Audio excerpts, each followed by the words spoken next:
if you follow the herd, you'll almost be always led astray. I feel like people look at me like I'm weird for even wearing this hoodie, for an example.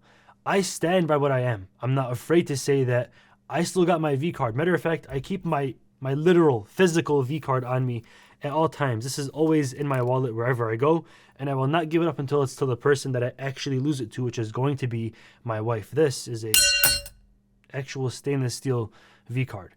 So I keep this on me, and I'm really, really proud of who I am for a few reasons. First off, it's entirely in opposition to the social norm. If you go to any school, if you've been to high school, for an example, you'll always hear about the guys talking about how much action they get, how cool it was, who they were with last night, and this girl sent him this picture of this and that. And the more action that you get as a guy in high school, or even as the years go on, you become more and more elevated in the ranks of the dominance hierarchy. You become the alpha male. Because this guy gets the most action, he's better than all of us. So it becomes somewhat of a competition. And this is honestly very, very primal. I feel like us being human beings with free will and free thought and intellect, it's like we're not using any of it. It's like we're just going back to our very primal days where we didn't really think much or take showers. We kind of just did what felt good in the moment. Well, that's exactly what it reminds me of. I instead like to think before I make these actions, which is why I'm proud to be who I am and stand where I stand. For an example, people bring up to me all the time, they say, but if you don't date a girl before you get married and you're not going on dates with her and, kind of feeling her out and seeing if it feels good before you guys actually get married, how would you know if you're sexually compatible with her? People actually tell me this, and I tell them all the time, that's something that you can work on. I mean, I myself don't know how to do it. If she doesn't know how to do it, that's also fine. It will take time to actually grow into that relationship. If you think that's where love comes from the bedroom solely and only from there, then you're in for actually a very short ride for your marriage, because you're going to get divorced for sure. But that's one of the hundreds of things that you should be looking for before you get married.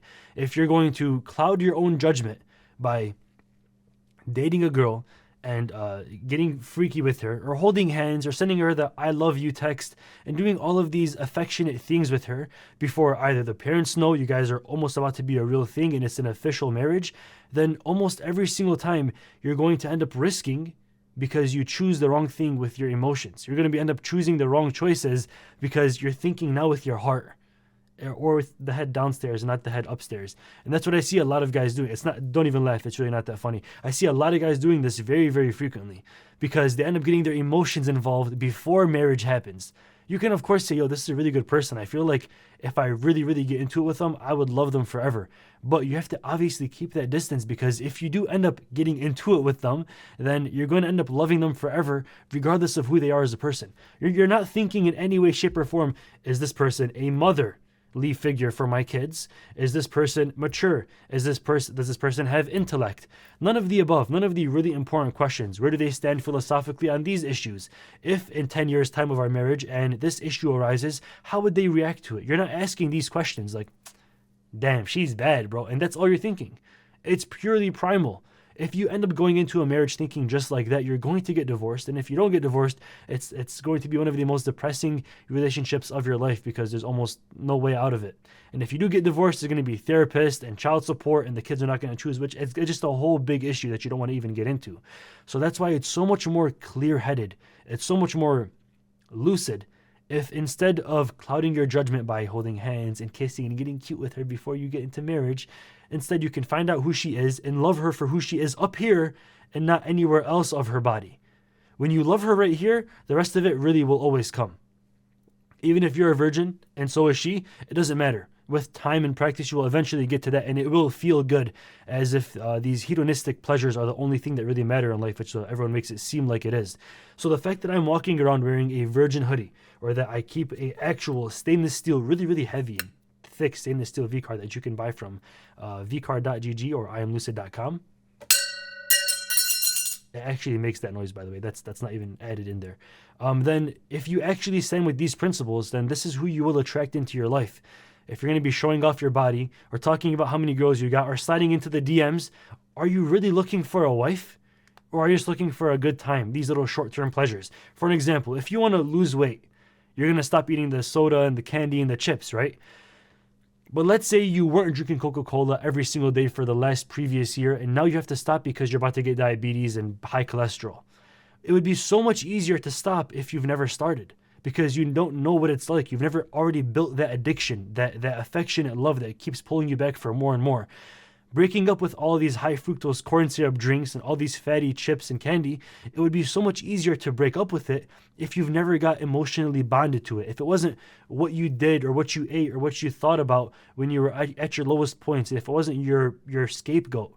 So instead, if you don't get into it to begin with, if instead you're always looking at the back of the bag of chips instead of all the marketing and the colors on it, you're looking at the nutrition facts saying high fat, high sodium, high carbs, probably not a good thing for me to eat. If you thought purely off of your intellect, every part of your life that you use this principle with will be 10 times more clear.